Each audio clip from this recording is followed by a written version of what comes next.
आयुष्य मोजाया बैसला मापरी.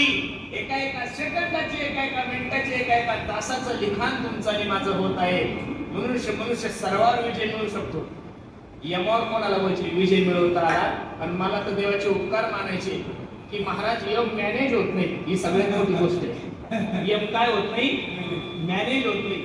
यम जर मॅनेज झाला असता तर मी खोटं सांगत नाही, हे मोठे मोठे बोके मेलेच नसते, आपल्यासारखे गरीबच मेले असते महाराज. कारण यम न्याय आल्यानंतर त्यांनी चेक लिहून द्यायला असता, हा चेक घे आणि एवढी पंचवार्षिक होते, पुढच्या पंचवार्षिकला ये, आता येऊ नको.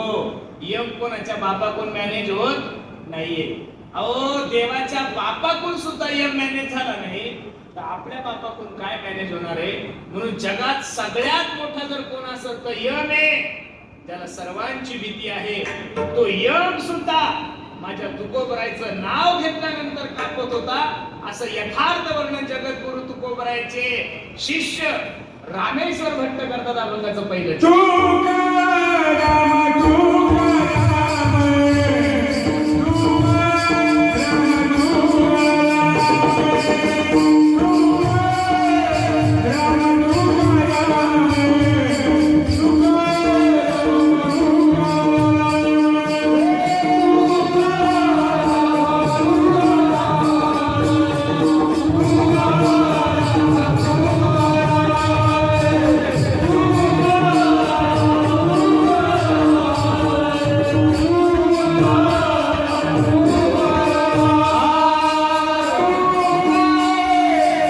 Hallelujah.